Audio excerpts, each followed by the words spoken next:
And with that, Joel Klatt, the voice of college football, is now joining us. He's got Penn State at Ohio State this weekend. So, these universities, they always squawk about they're running out of money. Boy, the NIL, how are we going to make the NIL work? And then they buy out James Franklin and Brian Kelly at LSU. So they got plenty of money. We were talking about this. So Florida's got an opening. LSU's got an opening. Penn State's got an opening. Now, I think a lot of it, Brian Kelly always felt Midwest to me, not Southern. I didn't love the fit. But Urban Meyer went down and won natties at Florida, and he's more Midwest. If you said there was the hottest coach in the country, LSU, Florida, Penn State, is there a best job of those three? Yeah, I think LSU is. And Colin, I would go a step further and say I think LSU is a top 3 job in the entire sport. I think only Texas and maybe Ohio State are better than LSU. I think LSU is a better job than Bama. I think it's arguable between LSU and Georgia. They've got incredible resources. The recruiting pipeline is right there. You're in the middle of everything in terms of recruiting. They have tradition.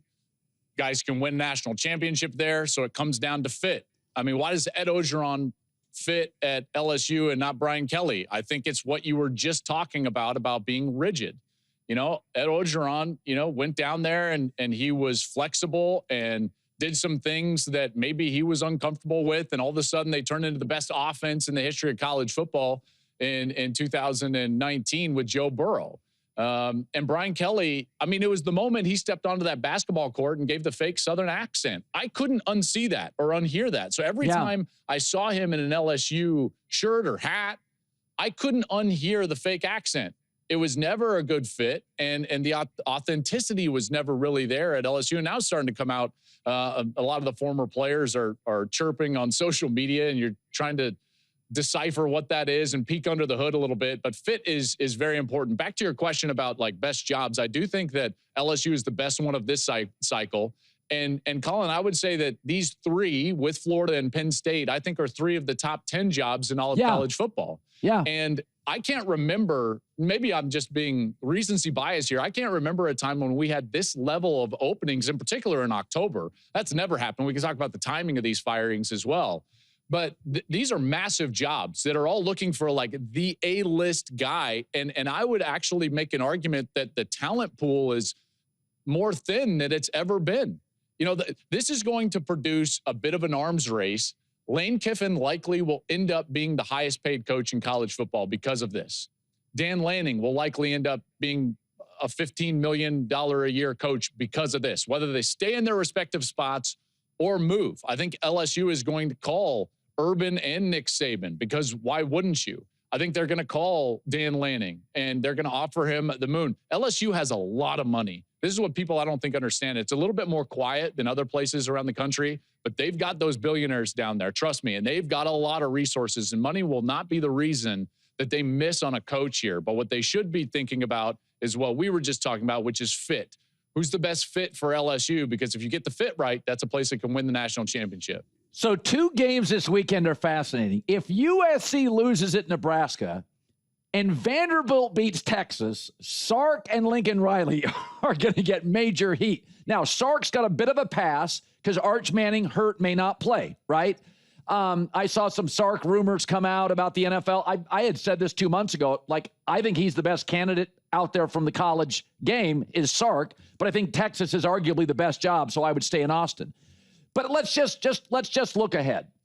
And I know I always talk USC, but last time you were on, you said it's better now. And I said, okay, the offense was good 4 years ago. The offense was smart and clever, and quarterback play was good. They were very good at home 4 years ago, and they can't win games on the road, and they're a much better program. That's so surface. That's so surface. Maybe I'm surface. I'm in television. Maybe it's just the makeup in me. Maybe. If they lose to Nebraska, would you acknowledge it's not better than 3 years ago? Yes. This is a great litmus test of I guess, our positions on this. You talked about the offense being clever and creative. That's because they had to be, because they weren't balanced. Now they're balanced. And against the teams that they can retain that balance, they are very good. Now, was Illinois a good matchup for them? No. Notre Dame? No. And that's why they need to continue to get better. I believe they're on the trajectory towards getting better in those areas to be better at the line of scrimmage. But what's different now is that they will and are committed to running the football. And they should be able to run it against Nebraska. Nebraska is ranked 15th in the Big Ten stopping the run. And if you allow Lincoln Riley and Jade Mailava to have a run game, they will pick you apart. This is why it's different now, and it's much more sustainable. The one worry would be, like, is their defense going to be able to stop the run of Nebraska? I think Nebraska is okay running the football. They'll certainly try to test the interior of that defensive line. But this has much more sustainability, and the trajectory for USC is a lot more positive now than it was even when they had Caleb Williams, because with Caleb Williams, it was smoke and mirrors. Colin, it was all surface. It was lipstick. It was vanity. Now there's some substance there because of the balance that they play with on the offensive side. And if they retain that against Nebraska, they'll win this weekend. There's not a doubt in my mind. In fact, I would take them and give the 6.5, because I don't think Nebraska stops the run, and there's no way that USC is going to score under 35 points if they're balanced. And if you're telling me Dylan Raiola is going to score 30 or more points against USC, I just don't think that that's going to take place. So I watched last week, I watched Alabama and South Carolina play. And though it was in a losing cause, I think I draft the South Carolina quarterback first because I see juice. I've always said this about quarterback play. When I watch a college guy, you got to give me one wow trait. I've got to go, wow. Now, so South Carolina, wrong. That kid. You're wrong again. Ty Simpson has no juice. He's just no juice. Watch it. Watch his intermediate throws. Watch him control the game from the pocket. Colin. Who wins Super Bowls? Guys that control Patrick the game Mahomes. from the pocket. Control the game. Now, you have to do those things first. See, this is, and I bring this up all the time. This is math. You got to have Algebra 1 under your belt before you can go to Algebra 2 and then calculus and do all that. You got to bake the cake first before you put frosting on it. You want to go and you want to put the wedding topper on it and get all the frivolous frosting on the cake, but you got to understand you've got to make the cake first. And listen, Sellers is a terrific player, and he'll certainly be thought of highly in the NFL draft. I think he's going to be a top 10 pick. I'm not saying that he's bad, but I'm just saying if you compare their games, the game that Ty Simpson plays directly correlates to the National Football League. He will go in and he will have success. He is a Bo Nix or a Joe Burrow style of guy that can go in there and make those throws right away with anticipation and accuracy. I would also put another guy in there. Fernando Mendoza is going to have a ton of success in the NFL because of what he does from a foundational standpoint. His accuracy, his anticipation, his intellect. Sellers is a wonderful player. But you take a look around the NFL at all these places that draft traits at quarterback versus drafting quarterbacks, and it never ends up well for them. They're turning over offensive coordinators. They're turning over head coaches. It never really works. Maybe that guy will succeed down the road. But to me, the first pick in the draft is going to become a discussion between Mendoza at Indiana and Ty Simpson at Alabama. Sellers is wonderful, but he doesn't control the game from the pocket like those two do. If you look at the last, ever since Tom Brady won his Super Bowl, you look at the quarterbacks that win the Super Bowl, look at their college careers. Look at the style that they play. Look at what they do, their experience. They have over 30 starts combined. I think the average number of starts for the guys that have won Super Bowls since the early 2000s is like 29.5 is the average number of starts in college. So you're looking for an experienced guy that can go out there, control it from the pocket. So that's what I would say about that. I mean, look at the traits. You keep wanting to draft Caleb Williams, and then now you bag on Caleb Williams, and you're all over Ben Johnson. Well, no, I liked Drake May and Jaden Daniels and Bo Nix. I liked all of them. I thought all of those guys could control the game from the pocket. Yeah, well, I like Jaden Daniels' movement. I like Bo Nix's athletic ability. I actually like Drake May's athletic. But those are pluses. Those are like that's the frosting. It's like, great. Now you tell me you got a cake, and now you can put some frosting on it? Now I'm in. Let me ask you, if Ohio State, so Michigan wins the Natty, then Ohio State wins the Natty. If Ohio State and their defense is clearly the best in the country. Yeah. If Ohio State or Indiana wins the national championship, what does it say about the Big Ten SEC comp? What does it say? You know, I get this question a lot. And I think that it boils down to this. I think at the top end, the Big Ten has the best teams in college football. Indiana and Ohio State, you know, kind of leading the track there. As far as depth goes, in the middle of the conference, you can make an argument that the SEC is better. Now, I do think that some of those teams get overvalued as compared to the top middle of the Big Ten. For instance, these 4 teams I feel like do not get the love that they should. Iowa, Washington, Michigan, and USC. Those teams are better than the AP would suggest. They're better than the narrative would suggest, and the other network would certainly suggest. But the middle of the SEC is very good and very deep, and it makes it incredibly difficult to go out there and win every single week. What I start getting frustrated with in this whole conversation is that you go in overtime if you're Texas against Kentucky and Mississippi State, and you're sitting there and it's like, hold on a second. You can't just tell me that every win in that conference because it's on the road is a quality win. And Texas all of a sudden retains their position, even moves up in the AP poll. Meanwhile, Iowa is playing great football. They were just tied with Indiana in the last 2 minutes of their game in Kinnick a few weeks ago, 13-13, and Iowa can't get ranked. You know, so that's where the perception maybe is a little off. Top end of the Big Ten, better. Middle of the SEC, better, deeper. And that's, both of those things can be true. You know, it's interesting. Because of Phil Knight's money, I wouldn't leave Oregon for LSU, even though I think LSU's a better job. I wouldn't leave Ole Miss for Florida. There's way more pressure, and I think you can have a team that's almost as talent-rich as long as you have 1 or 2 NIL guys. I wouldn't leave. There's only about 4 programs I would never leave. Ohio State, I would never leave. I don't think there's a better job than Texas. If I got LSU rolling, I wouldn't leave. Same with Georgia. Bama. What do you do if you're Lane Kiffin? Because you could get Florida or LSU. What do you do if you're Lane Kiffin? He's still young. He's reinvented himself. Ole Miss is a very good job. It's not a great job. No. It's a very good job. I would stay because I think he's viewed as the architect of the next 10 years, and he's bounced around a lot, and I think for his personality and what he's done, it's a neat fit. Would you leave? Would you leave if you were Lane? I mean, LSU is intriguing, right? I just think like LSU is a step above. I think that you have to overachieve at Ole Miss. You've got to do things that the program has never done to reach your ultimate goals and to win at the top end of college football. In a lot of respects, you know, the best years of Ole Miss football, at least in recent vintage, are what we're seeing right now.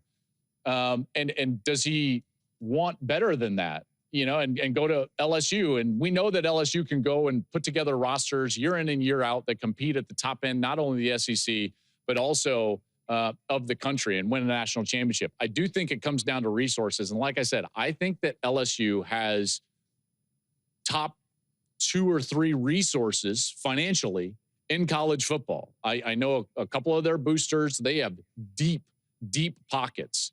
And in this day and age, that's what you have to have.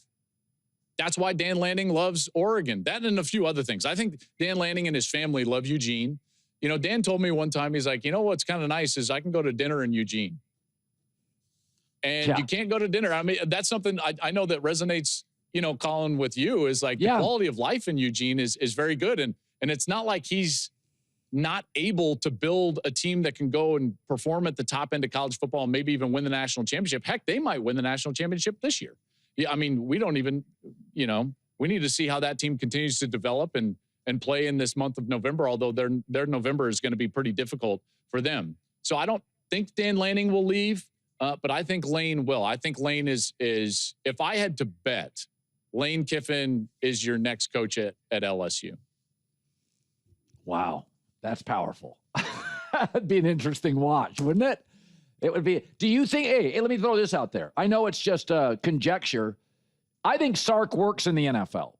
I think he does. Yeah, so you said, listen, obviously he's coached there and done it successfully when he was a coordinator at Atlanta. Yeah, he was great. Ryan Day would be another guy. Has NFL background. Remember, he was on a couple of Chip's staffs at San Francisco and in Philadelphia. How about this argument? that Texas is a great job, but the best jobs in the world, Texas is arguably the best college job, but the best jobs in the world at football are NFL jobs when you have solid ownership and a star quarterback.